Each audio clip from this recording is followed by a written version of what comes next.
Leading Ideas Talks podcast is brought to you by the Lewis Center for Church Leadership of Wesley Theological Seminary in Washington, D.C. Subscribe free to our weekly e-newsletter, Leading Ideas, at churchleadership.com/leadingideas. Leading Ideas Talks is also brought to you by Discovering God's Future for Your Church. This turnkey video toolkit helps your congregation discern and implement God's vision for your church's next faithful steps. Learn more and watch an introductory video at churchleadership.com/vision.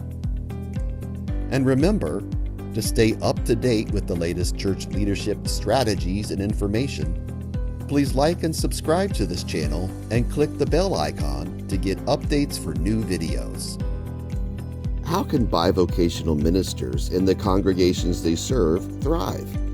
In this conversation, Kris Bentley redefines bivocational ministry beyond traditional models, emphasizing shared leadership, congregational adaptability, and spiritual sustainability. She encourages both pastors and congregations to embrace bivocational ministry as a thriving, collaborative model of God's call, rooted in sufficiency, creativity, and community engagement.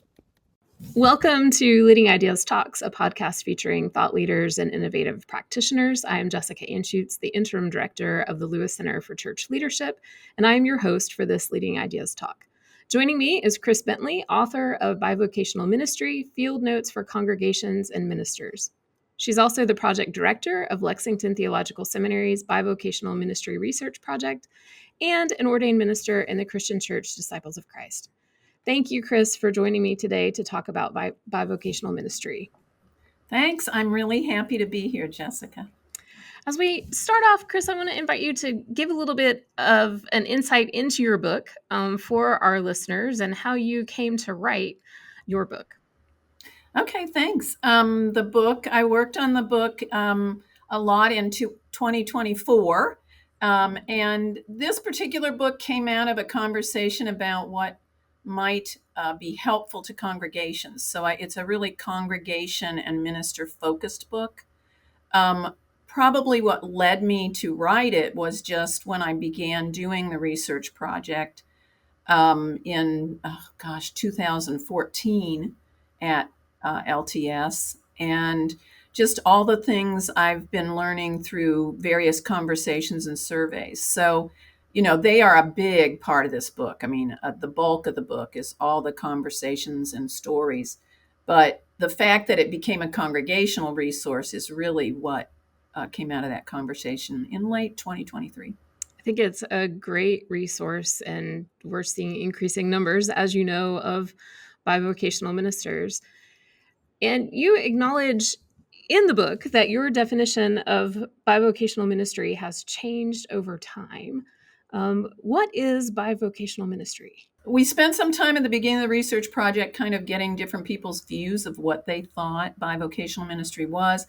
And when I started, I really thought of it as a minister who was employed by a congregation who also had other employment outside.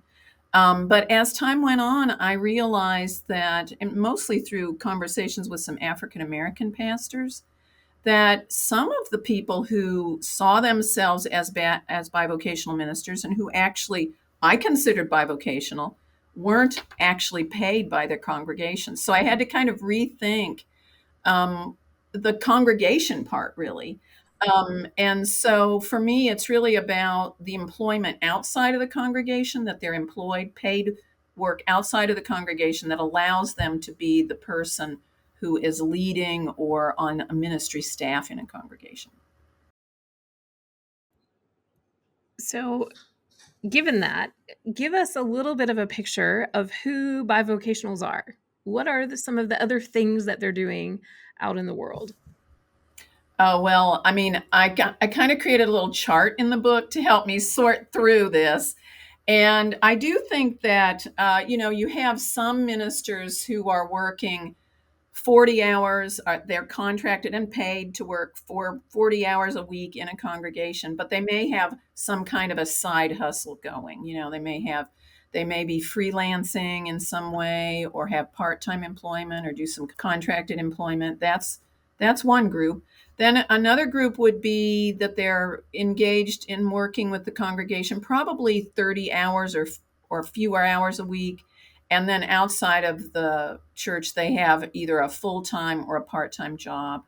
And then I think you also have a group who are working in the congregation, but they also have kind of like a paid ministry job outside. Some people think differently about that that's not really bivocational, but it is, because for me, it's how you're relating to the congregation and that paid employment outside the congregation. So those are the kinds of work they do. I mean, inside the congregation, they're going to be lead pastors or solo pastors, or they might be on staff, a youth minister, or music minister, or an associate pastor. And then the employment outside is just it's so many things. It's hard to name. They could be teachers or have a work in their own family business, or Uber drivers. I mean, there's just a wide variety of how that employment is shaped outside the church. Thank you for that, Kris. One of your hopes for the book was for those who love the church to explore what helps congregations and ministers involved in bivocational ministry to thrive. And I'd like for us to unpack that a little bit today. And why don't we start with what helps bivocational pastors thrive? All right. So if you are a bivocational pastor in a congregation, one thing that would be helpful is that the church knows what it's doing in terms of bivocational ministry. I mean, for pastors who are serving a congregation and they're not the absolute first bivocational minister they've ever had, is for them to have a really strong sense of partnership with the pastor, or to have this sense of shared ministry. I mean, that's kind of a general way for them to, so that's really important for the congregation to have a setting that really helps that minister. They can also have personal qualities that they need to develop, or personal habits. I think one is they need to do really a lot of thought about what are their possibilities for the job. They have to assess their time and what they're capable of doing. And that has a lot to do with whether they have a full-time or a part-time job outside of the church. Maybe they have more than one job even. Also to do a lot of planning, to invest in planning, because they're going to be able to make better use of their time if they've kind of thought about how they're going to use their time. And I think that can really help a congregation work better with them too. I also think that they need to really reserve time for rest and renewal. I mean, a lot of times we talk about that as Sabbath.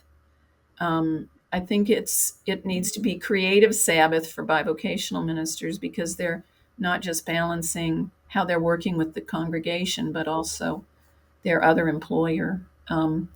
And to really find ways to equip congregations so that they're better able to help see what needs to be done, and to help them develop confidence in what they're doing. Those are the ones that come to my mind right now. I know that there's a wealth of information in your book, and I really appreciate that. So let's turn our attention a little bit to the congregation. What helps congregations with bivocational ministers thrive? You've touched on that a little bit, but let's go a little deeper. Right. I think one of the most important things is for congregations to really examine the expectations they have for a minister. And again, if a congregation has been involved with a bivocational minister for a long time, they probably have done this already. But there are a lot of congregations that are now doing it for the first time. They've had full-time pastors, what we call full-time pastors, maybe for decades. And so they need to really look at what is it that they expect this minister to do, and how necessary is it for them to do that. And we bring a lot of, if we're people in the pews, which I've been, before I went to seminary, and even now, I've spent several years where I haven't been pastoring, is what do we expect that minister to do? So really looking at that, and spending some time clarifying it. And then I think looking at how, if you've adjusted those expectations, how are lay people going to fill in those spaces and recognize that shared responsibility for ministry in a congregation? Um, One of the things I talk about in the book that I think I call it taking the pulse of the church body's health, I think. And I found myself really thinking that, all congregations should do this. If they're going to have a pastor who has less time and who has different expectations than maybe they used to have for their pastor, you need to have good structures inside that congregation for communicating with each other, for taking care of each other, and you need to work on those things. So I think a congregation that has a bivocational minister, whether it's their first or not, needs to spend some time saying, well, how well are we doing the things that we need to be doing? To also, I think another big important thing for these congregations to do is really adopt that perspective of sufficiency. I talk a little bit in the book about the full-time bias. Jeffrey MacDonald actually talks about that in his book, Part-Time is Plenty. And I think he's so right, is that we kind of have this idea that full-time pastors are better than either part-time or bivocational pastors. And I think that that's because we live in a society where often bigger is seen as better, or more is seen as better.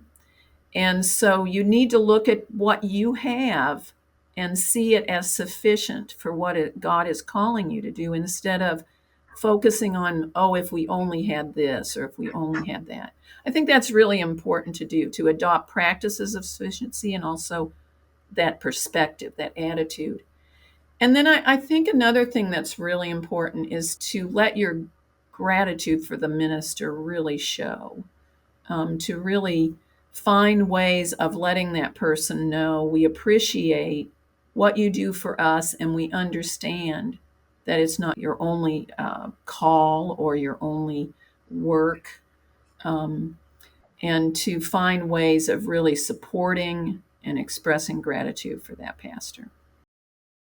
I appreciate how you started off saying that some of this work is important for all churches, whether they're served by a bivocational pastor or not, but really critical in looking at how bivocational pastors and their congregations can thrive.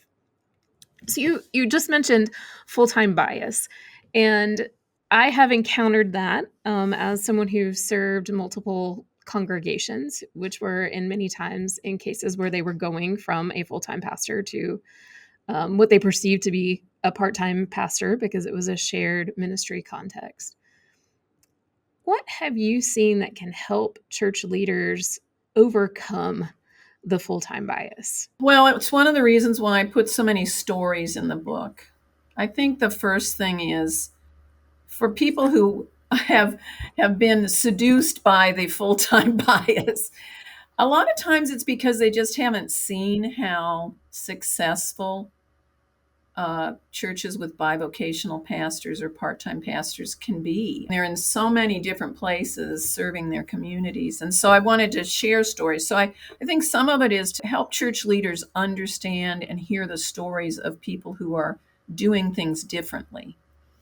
I know I'm currently serving as an interim bivocational pastor, and I'm serving a church that is trying to make this shift you're talking about. They've had a full-time pastor for decades.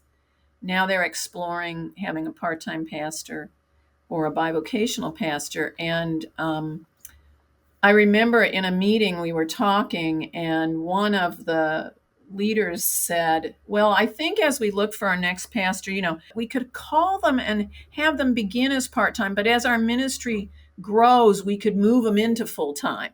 And I thought, that's that idea that it's not satisfying to have that part-time pastor. And since then we've talked about that a couple times. So I think that that's one thing, is having somebody who thinks part-time and bivocational ministry can work and does work, to kind of engage in conversations as they hear that bias. And also, I think really helping congregation leaders and lay people just see all the things that they can do, and to help them discover the joy that they may have in doing some things that they previously thought only a pastor could do. So kind of trying to engage in some of that re-envisioning of what ministry really is, which should be a partnership, whether it's a full-time pastor, part-time, or bivocational pastor.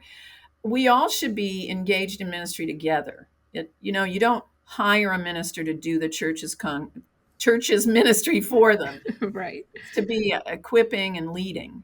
It can be a really exciting opportunity to empower laity into new and different ways of engaging in ministry. I agree. I think it's very exciting. It's also tiring because you're kind of pushing a rock up the hill.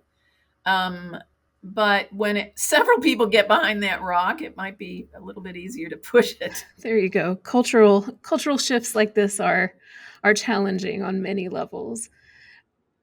I want to go back a little bit to sort of churches that are in this transition period. And I really appreciate your willingness to share of your own experience in navigating this transition with a congregation.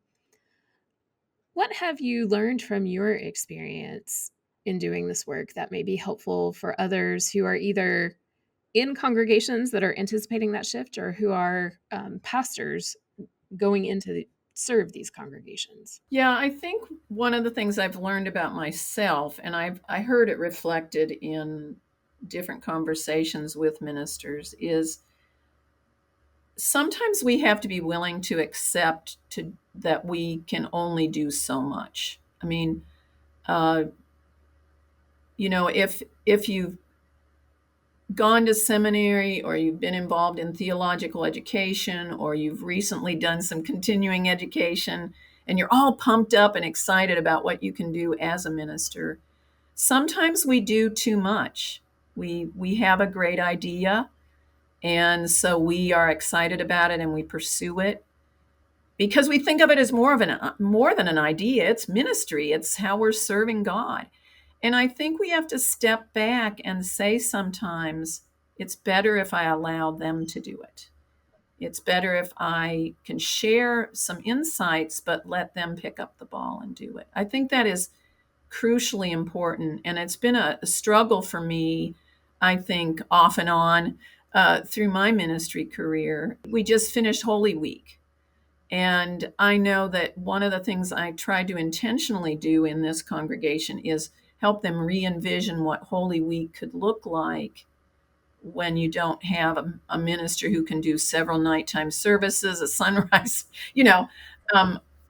and so I think stepping back, recognizing that part of your call is not just to serve your congregation, but to be a full human being, to not neglect the other parts of your life, that God is working in those parts too, not just your role as a pastor. Oh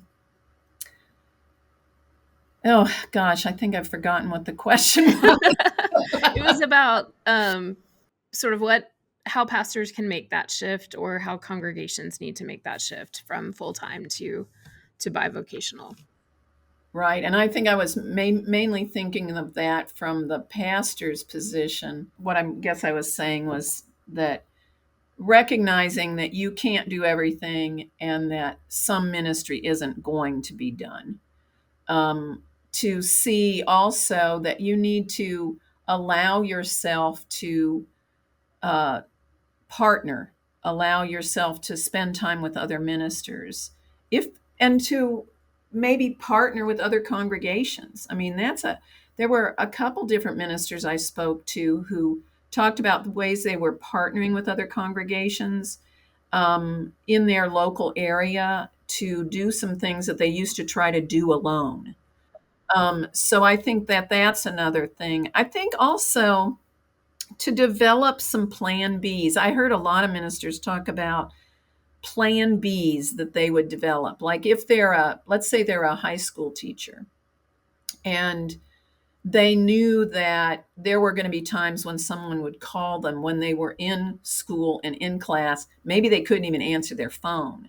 So they had to have somebody else at the congregation who would help them with emergency care. So developing that real teamwork and what will we do if we do this? And I think the same thing goes with when you know you're going to be away on vacation or something.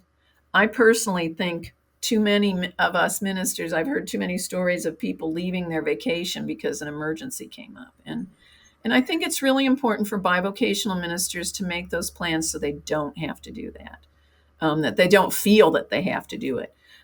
Because to get a vacation lined up when you have more than one employer or you have an employer and a church, it takes a lot of energy to get that vacation schedule set, and you should stick to it. You need it.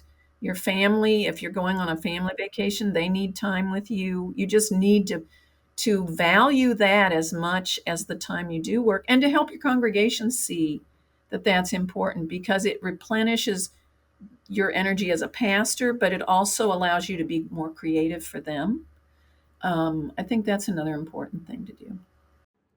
Thank you for those reminders. And I think even pastors who are not in bivocational contexts can benefit from hearing those things, because a lot of work does go into planning vacation, and they deserve it. When you think about bivocational pastors, are there particular skills that they really need to cultivate? I remember interviewing one minister who had a lot of financial expertise. Okay. He worked in a family business. And he talked about his ability to bring some of that skill set into his role as the pastor was really important. And yet, sometimes congregations don't expect that from pastors. So I think an ability to bring together the different parts of your life, because that other work can often be a place that really brings some creativity and expansion of the church's ministry. In fact, some of the lay people I interviewed talked about how when the ministers brought in stories or experiences or insights that they developed in their other work, that they really appreciated it. It showed them that they had a wider sense of their call.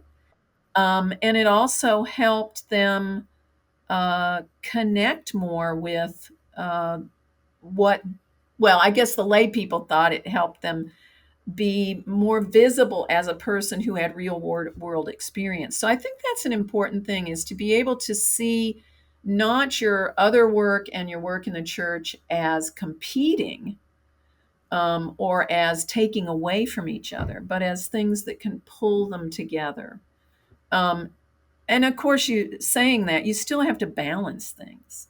You still have to be able to balance the competing needs and expectations, which is huge. And I think if you can help congregations do that, I think that's an important facet. I think congregations need to see that pastor who is bivocational is balancing a lot of things, and to appreciate that, to see if there are ways they can help them with that, instead of seeing it as, that work is taking time away for our pastor. And there were really a lot of different views on that from lay people. So, I mean, when you go if you're a bivocational minister going into a new congregation, I think you have to kind of assess what is their attitude about, or maybe what are their assumptions about that other work they might have.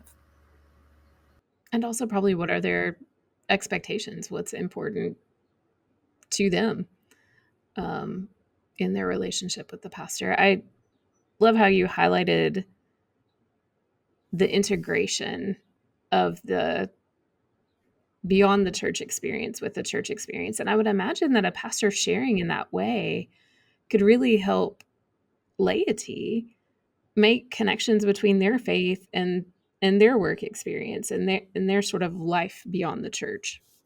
I think so. In fact, you're reminding me of a little story I included in the book with a pastor that I call Pastor Arvell. And he has an hour and a half commute to the church. And the church has no children currently. It's a more elderly congregation. But he works in a place that really focuses on children's lives. And what he was sharing, that he has brought some stories and insights from his work with these youth and children in another town to his congregation. And as a result, they have increased the way they support children in their own community.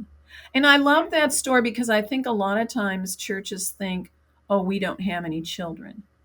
But the world has a lot of children.